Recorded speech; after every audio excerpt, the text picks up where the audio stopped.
Hello and welcome to episode 15 of the Clean Energy Show. I'm Brian Stockton. And you know what? I'm James Whittingham. And Brian, I have a sunburn. Oh no. Yes, yesterday was pool opening day, and it was there was tension. I'll tell you why. It's because I had a dentist appointment at 4 o'clock. A deadly dentist appointment. Well, you know what? It was the first human contact I've had face-to-face, aside from going to the odd store, which wasn't very often. And it was weird. They had this big plastic sheet put up and a little hole cut out with tape around it in the bottom. It wasn't too good for dentists. You know, they got lots of money. And then they gave me a mask, my first mask, because I don't know where the hell you buy a mask. Do you know where you buy a mask? No, I don't know. I see people wearing them. Where do they get them from? It's just easier to stay home than to try and figure out where to buy a mask. That's what I said. So I have this mask, and it's pink, and I put it on, and I'm told to go back. It's in a mall. My dentist office is in the Northgate Mall. I went back into the mall, and it's the first day the mall opened, so there's all kinds of COVID walking around. And actually, there wasn't too many people there, so I went back and stood in the mall. I sat in my car until, the exact moment of my, so it could be like right on time. I don't have to stand out there like an idiot. And I had to fill out like 20 questions online before I went there, saying I'm not, I don't, have the COVID. I don't have the COVID symptoms. I haven't traveled, and a million other personal questions that involve genitals and things like that. So I stood out in the hallway, and they called me in after a couple of minutes, and had to hand sanitize my hands. They don't, the little squirty thing they squirt in your mouth to rinse? They have a little silver thing. You go, psh, it's like a water fountain practically. Yep. They don't have that anymore because it creates aerosols. So they had to use a syringe to rinse my teeth, and they don't polish. They don't polish. Plus, they're using this painted on fluoride treatment now. I've had that. They say the results are very good. And there's another thing, Brian. I had tooth problems. My dentist appointment was rescheduled. It was scheduled for the day they shut down. Right. So in the prior month to that, I had chewing problems on my left side. It was sensitive, and I was chewing everything on the right side. So I thought I had a problem. Is that like having a drinking problem? No, because there's less drooling. It was sensitive. I thought, okay, I've got a cavity or something, or my old filling from 1972 is loose. So I was worried about it because my wife has root canals all the time. She has terrible teeth. She brushes, she flosses in her sleep. She cannot, genetically, she is predisposed to bad teeth. And she's always, we use up our insurance money constantly on her, and she can't even, begin to treat her. So I was worried, oh God, I'm going to be her now, because I won't be able to treat it. So I went in, and they couldn't find anything. The dentist couldn't find anything. Plus, they wore a face shield. And I asked them, because there was this dentist conference in Vancouver where all these people were there was a big COVID outbreak just at the beginning. So they didn't really trace it very well. And it took like a week or two to figure out that there was dentists from Saskatchewan. And yes, I asked, and there was like several people from their office at that conference. And my son saw them right afterwards too. So we were worried about that. But no one got COVID there. That's my story. Anyway, back to my pool. I got a burn trying to open my pool before the dentist. And I was out there, and I had some struggles with vacuuming and technical problems. And I've got a full body sunburn pretty much, and I couldn't sleep well. So you'll have to pardon me if I'm not at my best. Brian, coming up on the show, and boy, is it an exciting show this week. I'm going to talk about my e-bikes some more, because I know the viewers, and when I say viewers, I mean listeners, can't get enough of that. Plus, there's a Bloomberg New Energy Report. Every year they do a new report on EVs and the future of EVs, and every year they are kind of have their head in the sand, I think, but that's something we could discuss later. The coal industry will never recover after coronavirus pandemic, the experts are saying. And Yeah, there's just all kinds of things going on this week. Tesla has big news. It has been discovered by an engineer that the Teslas, your Tesla, Brian, everyone's Tesla, I think everyone's Tesla, or at least the Model 3s and Model Ys, can do something that is incredible that has not been publicly known until this time, and I'm going to leave it as a teaser, even though I know everyone listens to our whole show because it's, well, let's face it, it's gold. It's gold all the way through. How's your COVID going? You know what my favorite part of the podcast is when we discuss film grain. A lot of people are loving that part of the podcast, the Film Grain Corner, as it is called. Yes. Yeah, and I think we have some listener feedback coming up this week as well. Yes, let's hope so. Okay, so how are you doing? What are you doing? You're still going for walks in the morning? Any interesting neighborhoods? Well, I went back to Uplands, believe it or not. Why? Why would you come back for a second time? Well, I realized it was much larger than I thought it was. So I think it's going to take me 4 trips to Uplands. 4 trips? Yeah, so I've been twice now and haven't been walking for a couple of days, but I think I'm going to have to go back. How long are your walks? About 35 minutes. That should cover Uplands. No, it doesn't. I don't know. I've sort of in my brain split it into kind of 4 quadrants. And Yes, I've done 2 of the quadrants. let me tell you something about the quadrants, Mr. Stockton. I live in the precipice of the good quadrant, and there's only one. But the precipice. The precipice, the border of the good side of the tracks and the bad side of the tracks. And yeah, subquadrants are better than others. Certainly the more south you go, and this is contrary to the rest of Regina, the more south you go, the more murderous it becomes. Interesting. For instance, the triple homicide South End projects. Yep. And sort of getting accosted on the street and muggings and things like that have been all, well, I will say this, there was a marijuana grow up in the good quadrant once, but interesting. It moved on and there hasn't been an incident since. Well, so I'll keep you updated if I go back, but my main sort of news is that we took a road trip out to the cottage this past weekend. So that was really the first road trip that we've done with the electric car. So you went to Moose Jaw, which is like an hour, and your cottage is 2 hours, so you're stretching it out now. Yeah, this is more like a proper trip. So the gist is it takes about 70% of the battery to get there. Holy mother of Jesus. And I brought my gigantic, heavy 22-pound cable. And so we were able to pull out the stove, plug in the giant 240-volt plug, and run the cable out the door and charge the car. And the good news was, it charges as fast as it does here at my house with the sort of proper car charger that I have. So it took about 4.5 hours to then fully charge the car back up again. So is that to 100%?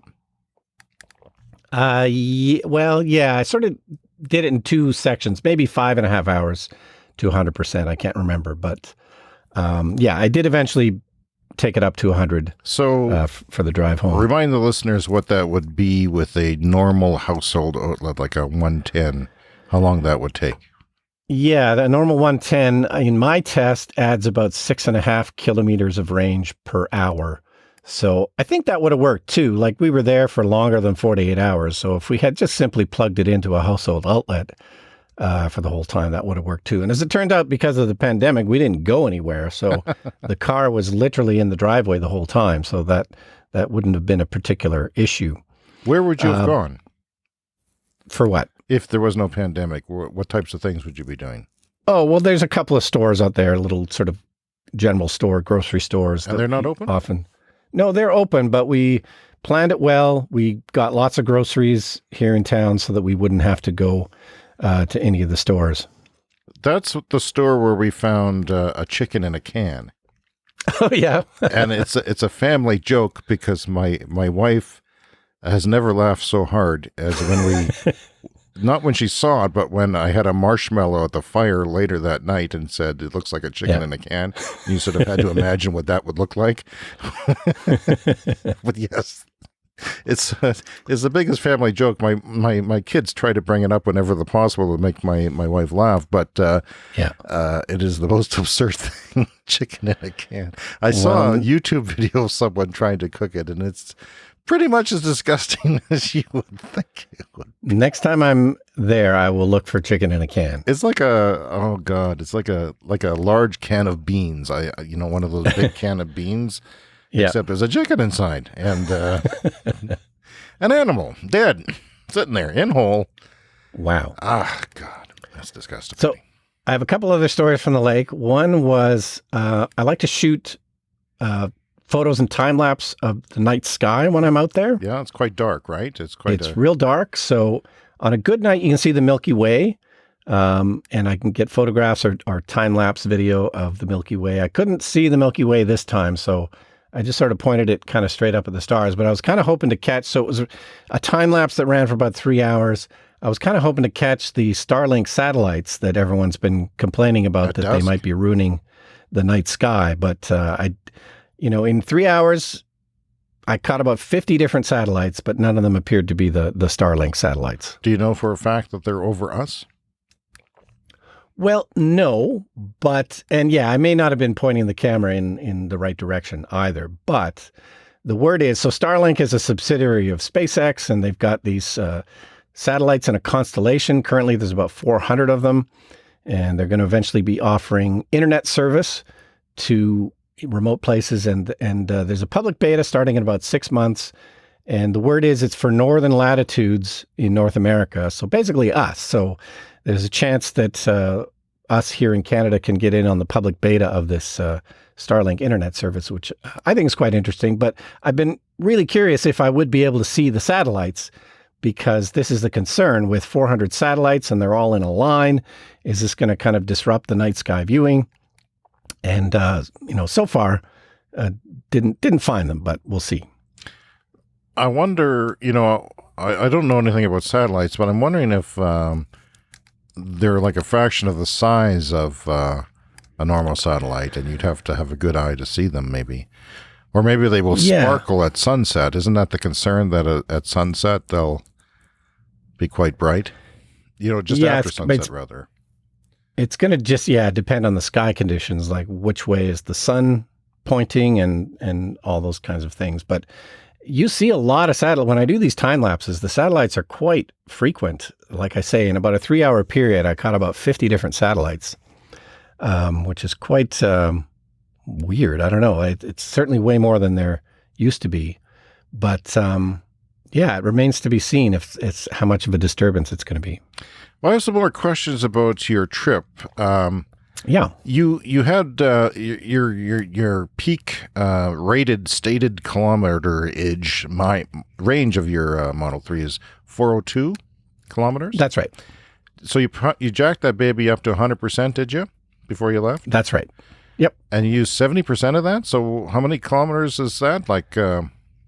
It's about 210 kilometers there. So by the rating, it should have had 50% battery. Mm-hmm. But of course, highway driving is the most, it's the hardest on your battery, drains the battery the most. I mean, you weren't going on one of those extremely windy days, were you?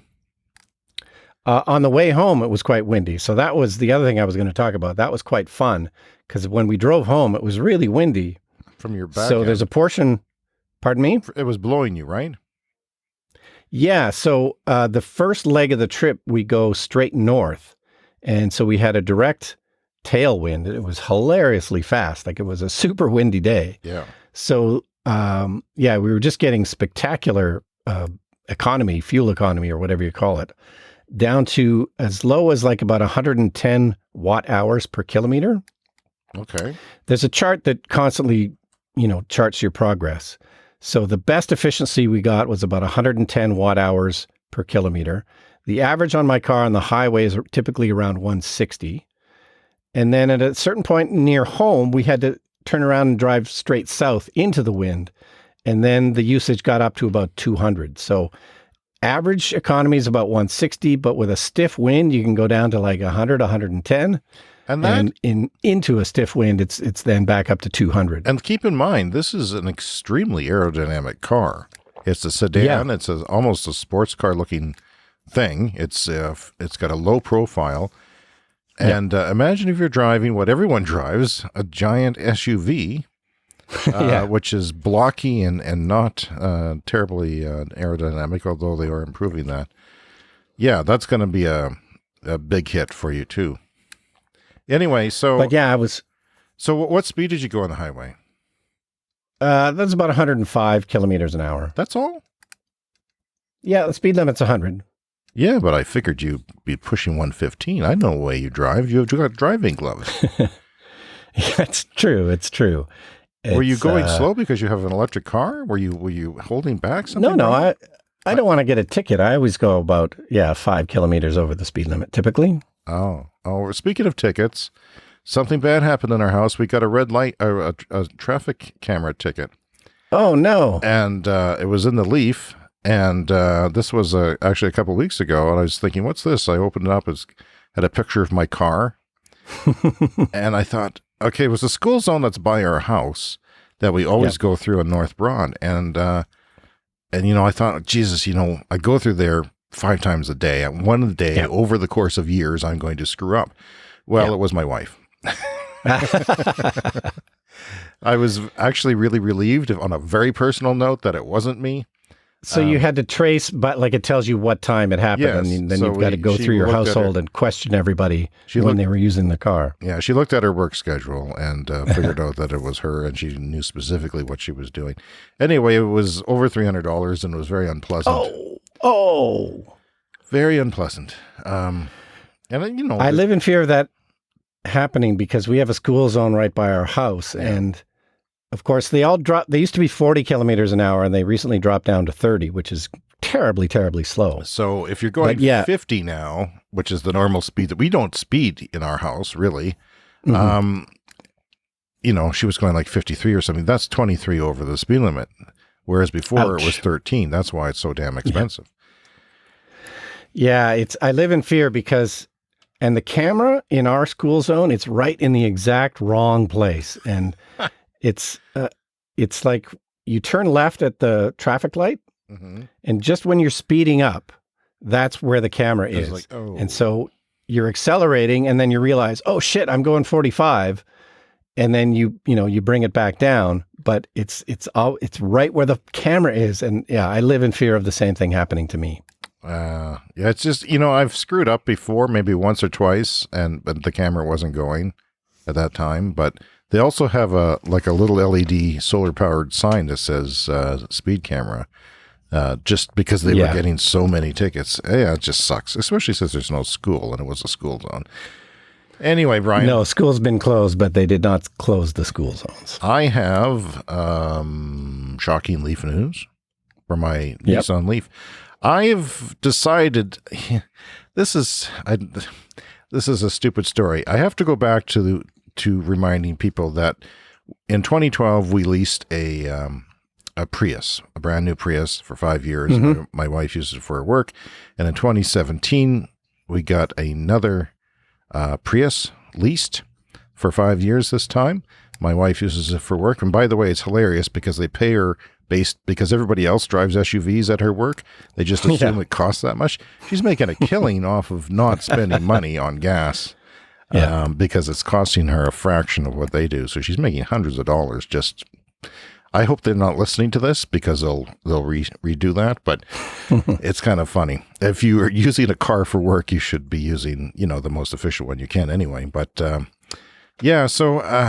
I bought, you and I have talked about bike racks off the show before because you bought the same one I did. I went out and bought a deluxe, like $350 Thule Raceway bike rack for a hit for the back of the car, and it holds 3 bikes, and it's very deluxe. And I like the way the straps just clip on, and you can take it on and off without dealing with floppy straps. I thought it was very well designed, and I enjoyed using it. It was quite easy, and my kids went to mountain biking class, and I would flop that sucker on all the time every week. And anyway, it turns out that my new car that I've had for 3 years isn't supposed to use that rack, and I did not know that.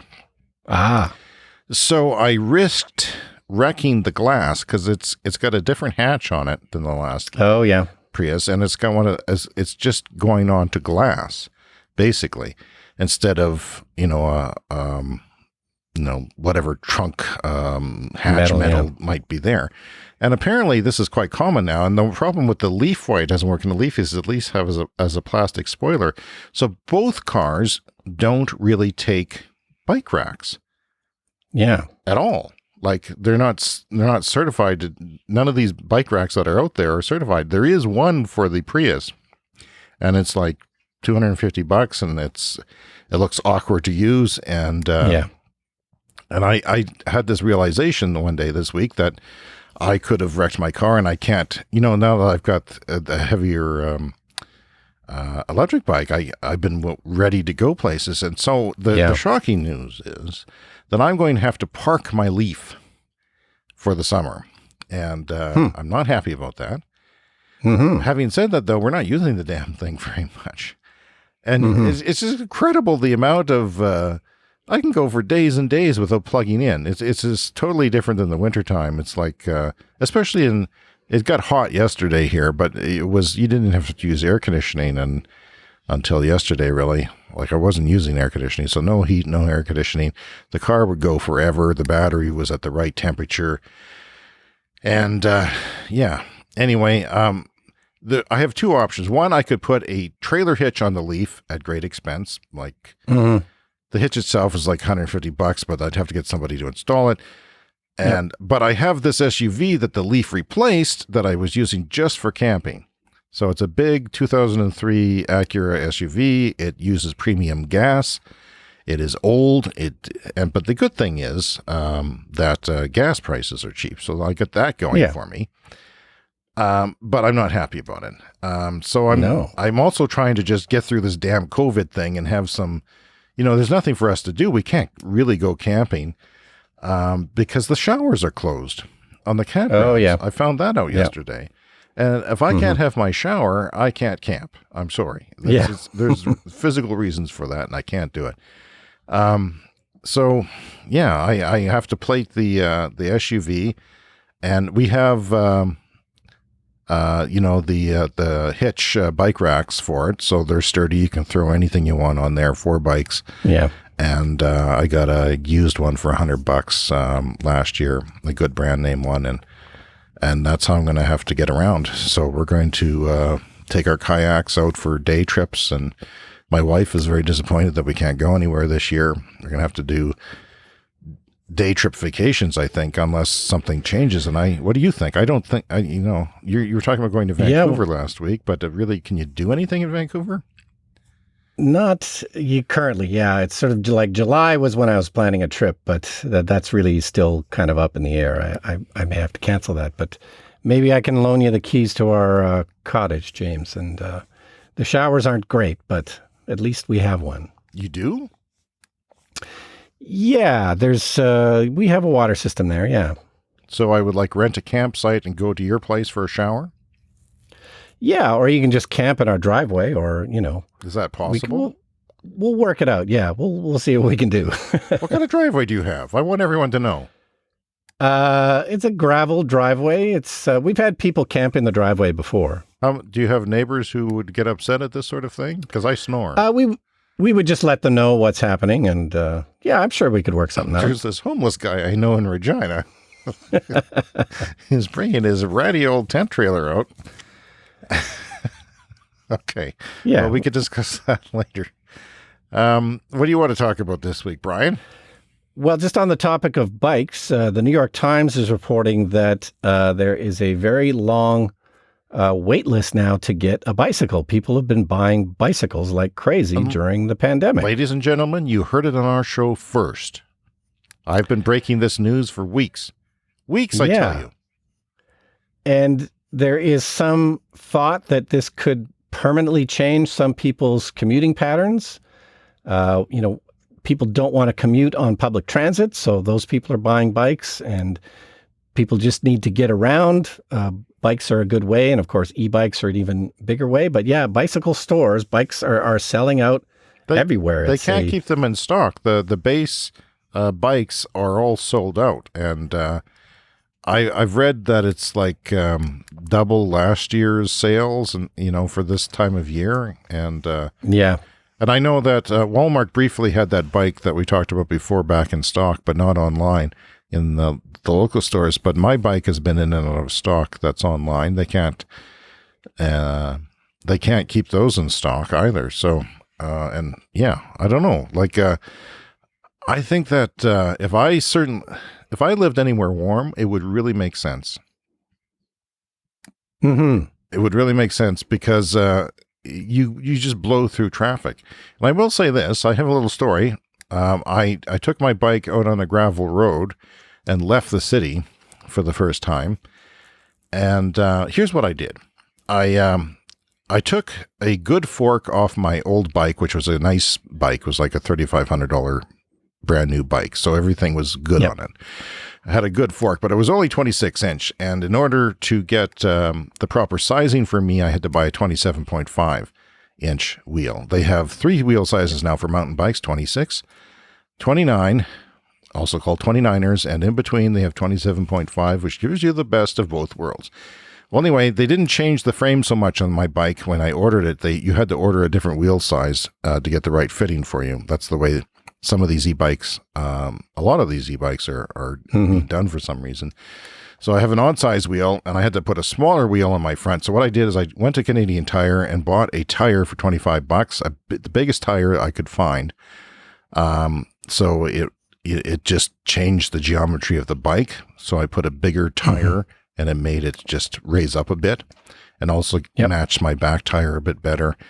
And that tire had to be 10 times the weight of the tire that I took off, which was as light as a feather. So this $26 tire, Canadian Tire tire, was 10 pounds heavy. Of course, it was bigger and it had more tread. But yeah, I just had my bike set up working so well. With the shock pump, I can get the right air in it. And yeah, I took it out and I kept going and going as the sun went down on this gravel road. But there was a strong wind behind me, so I turned around and went into the wind, and it was incredibly unpleasant.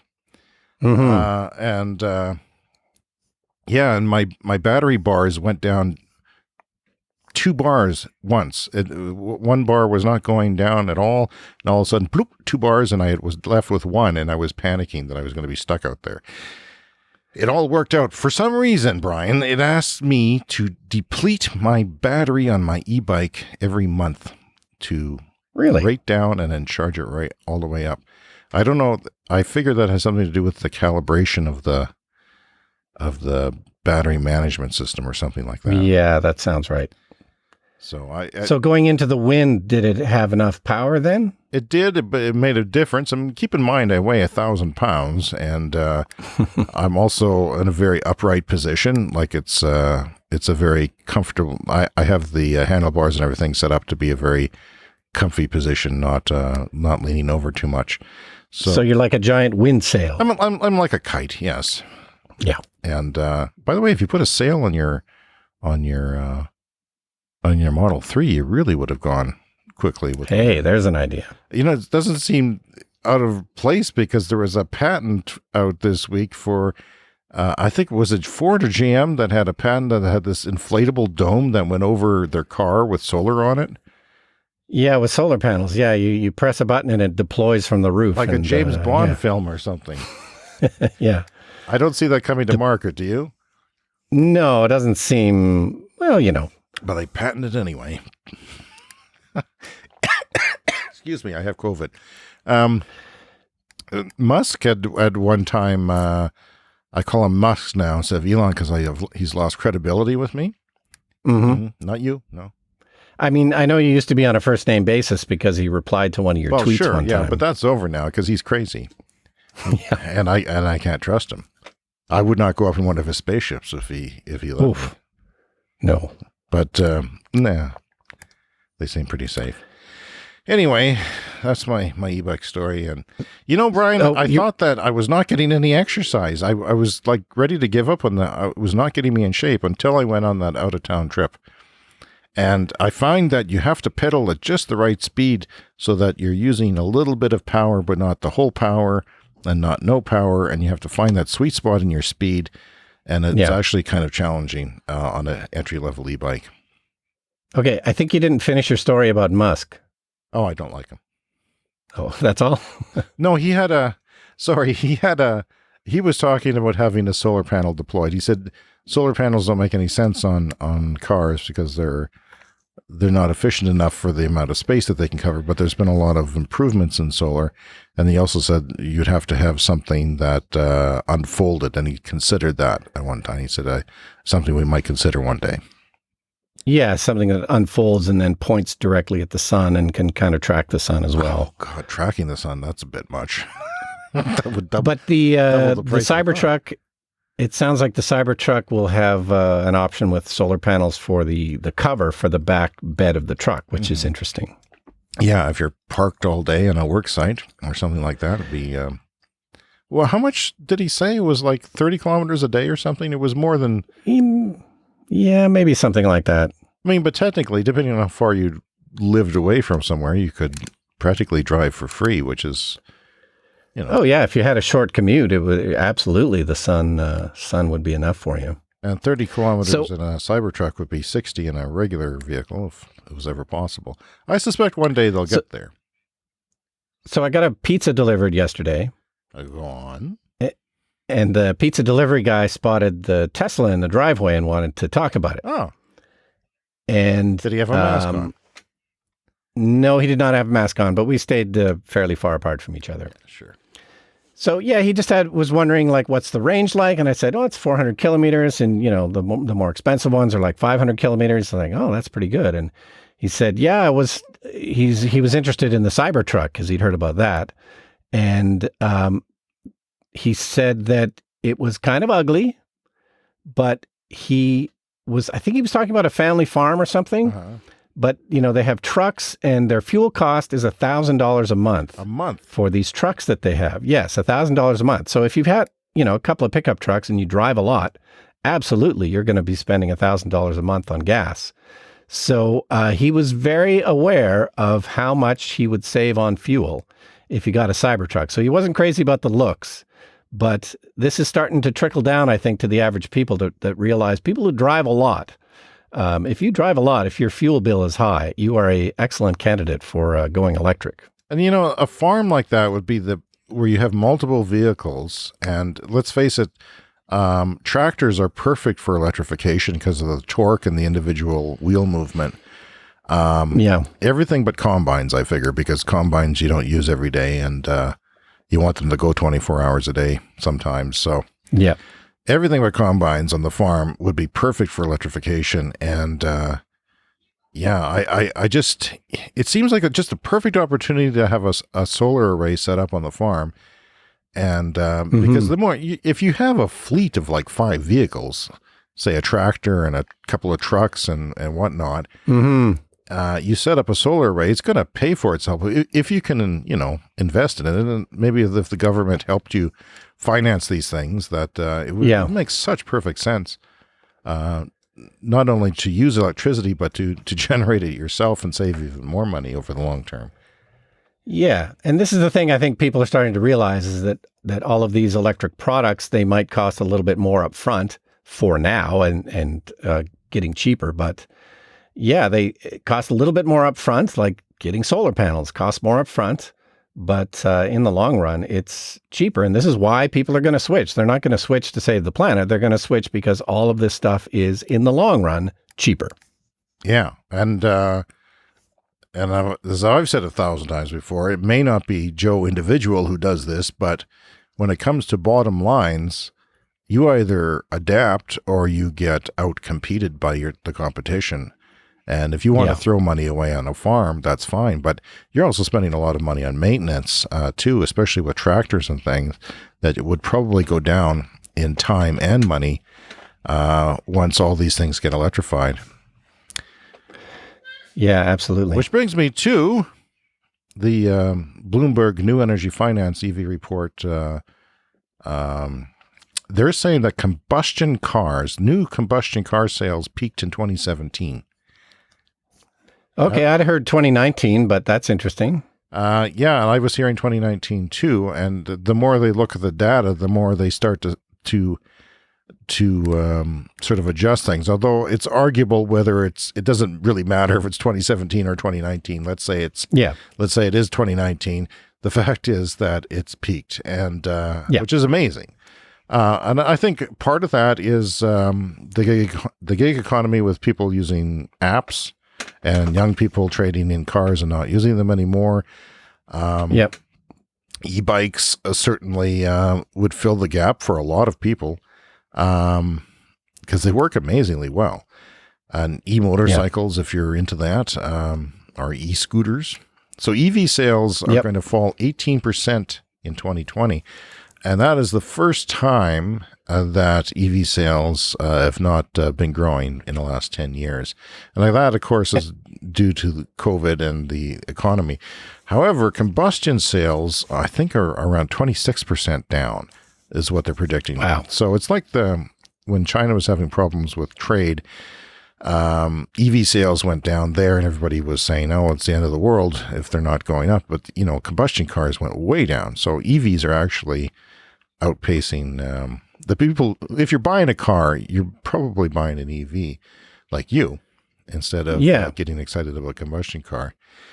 So, and this plays into the earlier story we were talking about. People are buying bicycles in the pandemic. They don't want to necessarily take public transit, and Electrek was reporting on this as well in terms of, like, once the economy starts rolling again, and people think that it will start rolling again, are those people going to go into cars again? Or, is this going to be a kind of a permanent shift?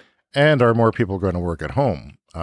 There's a lot of talk I about think that's inevitable. Yeah. There's the different surveys by large corporations that say, we can do X number of % of people at home that we thought, we couldn't do, but they've been forced into it, and they realize that maybe the technology will improve.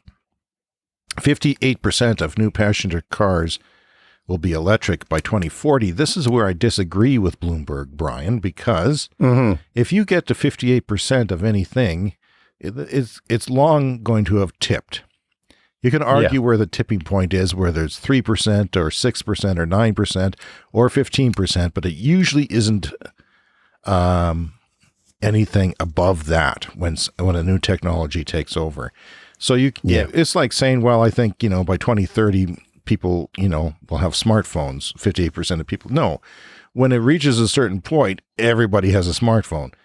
And, I'm sure, and I don't literally mean everybody, there's going to be enthusiasts who keep combustion cars. And if I live long enough, and I won't, but if I did, I would be nostalgic for a combustion car. I would want to go on a ride in one just for the memories, I think. But so that's what, and they're constantly updating this. And they think so you think it's too conservative? It's way too conservative. It doesn't work that way. 58% of the people think that electric cars are good in 2040. I mean, in 2040, they're going to be giving them away. The batteries are going to, the cars are going to last for 1 million miles and 1.6 million kilometers. Thank you very much. And what kind of an idiot would buy a combustion vehicle? And the cars are going to be even better than they are now. They're going to be cheaper. The battery density is going to improve, and the range is going to be not an issue. The charge times will not be an issue. This is by 2030. Certainly that'll be the case. So I don't know where they get this stuff from. They say it's going to be a lot faster if the Democrats, because North America is a holdout because of the rollback of combustion fuel efficiency standards that Trump did. But hopefully that'll get rectified, and hopefully the states can win all of their stuff. They're also saying that 67% of municipal buses will be electric on the road by 2040. I disagree with that. I think that's too conservative. It's already tipping in that direction. And remember, municipal buses are not Joe individual. They are cities with budgets and bottom lines that are already stretched to the very thin. And if you can improve that greatly, and even today that is the case. So school buses will be next. And you can see the tipping point of municipal buses already in the next, right now, and if not, in other jurisdictions within the next 2 or 3 years at most. So, yeah, and buses last 12 years or something like that, so it'll take a few years before you see the last diesel bus get hauled away. But at some point, it's going to be cheaper to buy a new electric bus than it is going to be to maintain a 9-year-old diesel bus or operate a 9-year-old diesel bus for maintenance and gas. Yeah, right now we're in that situation where they'll cost a little bit more up front, but they'll be cheaper in the long run. But eventually they're not even going to be more up front. They're just going to be cheaper to begin with and cheaper all around. Yeah. So, Brian, we have some feedback. This is from a listener in Ontario talking about Ontario-specific issues. And he says, I don't know if you saw it, guys, but this week in clean energy news, the courts ruled that Doug Ford can't cancel the wind farm project in Eastern Ontario that was almost complete. He was trying to cancel that like a total idiot. Do you remember that from the news? Yeah, it was. The Doug Ford's I remember that in the news. Ontario? The project was pretty much complete, wasn't it? And yeah, how do you cancel something that's pretty much complete that the government's paid for? Like, how ideologically, sinister do you have to be to say, I don't like wind, so let's cancel this thing that we spent money on that's almost done?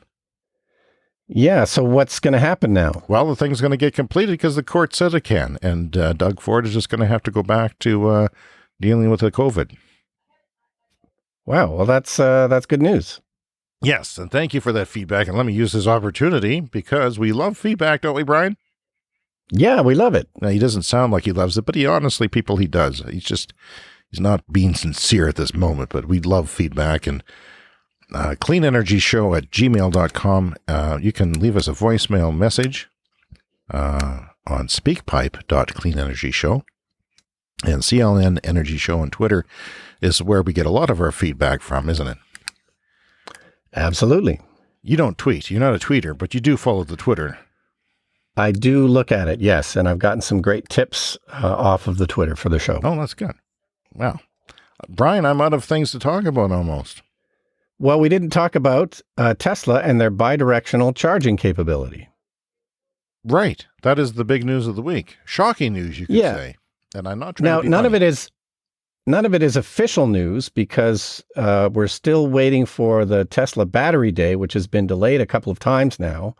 But slowly more information is starting to trickle out. People are doing their own research. Like you say, there's a guy who took apart a Tesla and figured out that the current Teslas already have bidirectional charging capability. So now the speculation is on Tesla Battery Day, which is coming up soon, that they're going to announce that all of the Teslas, and they've got 1 million on the road, potentially all of them could be used as grid storage. So now that's what I was confused about. It's not just the Model, I thought it was just the Model 3 and Model Y. You're saying it's the Model S too?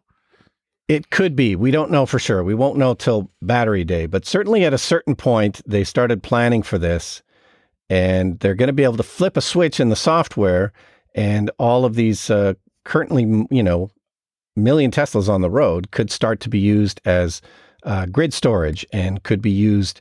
Now, it's going to depend on where you live and if your utility allows such a thing, but there's already jurisdictions where home batteries feed into and out of the grid, on demand of the utility.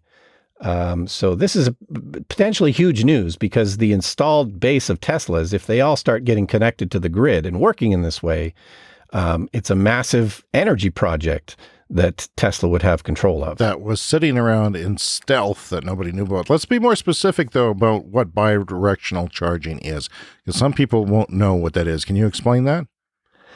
Yeah, so it requires a smart grid whereby people can add power to the grid, and you and I already add power to the grid with our solar panels.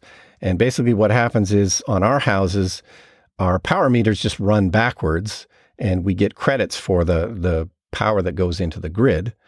But batteries can also feed into the grid, and so if there's a huge base of these installed batteries, and say that the grid has huge demand on it at a certain time of day, then you can set up your software so that the utility, your electrical utility, can draw power from my Tesla and the one down the street and, the hundreds of thousands of them in California, and feed the grid and stabilize the grid using everybody's cars. And like I say, this does happen already in some jurisdictions where utilities can draw up, a lot of people have home batteries already, and sometimes they feed power into the grid and the utility pays them for that. So this is a potential moneymaker for the car owners because you would then get paid for the electricity that gets drawn when needed into the grid. It's a potential money earner for Tesla, who's going to obviously be, the controlling interest in all of this. It's basically what's going to be happening more and more, as grid storage batteries come online. Like the famous one is in Australia, that Tesla put a big grid storage battery in Australia to stabilize the grid. And they've already sort of proven that that's basically a moneymaker because it just feeds the grid when it needs to. The utility calls on it when it needs to. So this is a thing that's going to start to be happening more and more. And people just didn't realize, I think, how close Tesla already is to doing this. And again, they're expected to kind of announce it or flip the switch. And this, could become a reality very soon for as many as the 1 million cars that Tesla has on the road. I have a prediction, and my prediction is that Elon's going to charge people for this. What do you think? Well, there's different possibilities. You could, one possibility is that, the battery becomes a more valuable asset then. So it's possible that Tesla could just lease you the battery. So then they would still own the battery and they would control it and they would get the money that comes from the grid. Or, you pay for the battery and then you get the money that comes from the grid. No one's quite sure how it's going to work. But, in the future, these, all electrical grids are going to be smart grids that have all these distributed energy sources like solar on roofs and batteries in cars and batteries in houses. And it's the way of the future. And it's just exciting news when people realized, how much storage is already on the road with all of these cars. It's a sizable chunk. And in the UK, Tesla already has applied to become a utility, an electrical utility. So this is sort of a new burgeoning part of their business. And it's quite incredible to think that this potential is just being unlocked. And remember that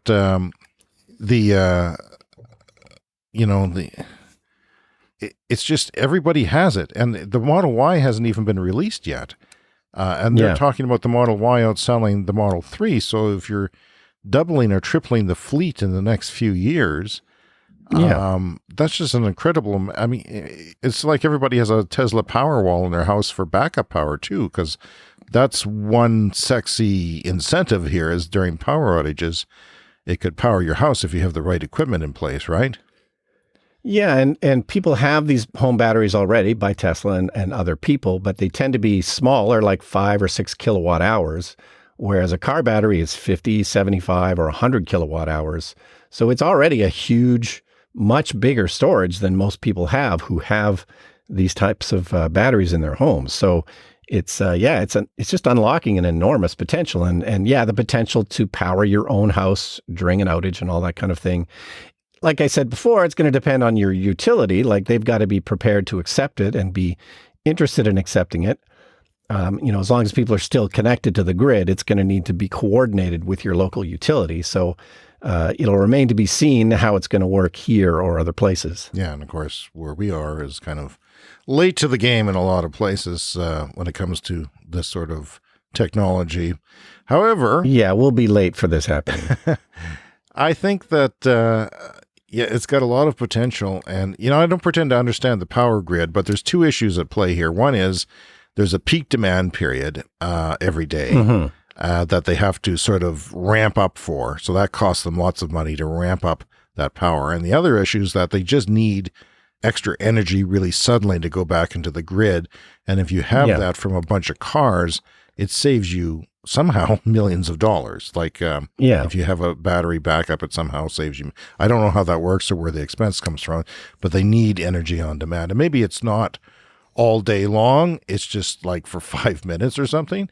Yeah. The other concern was that before that the batteries would degrade faster if you were doing that.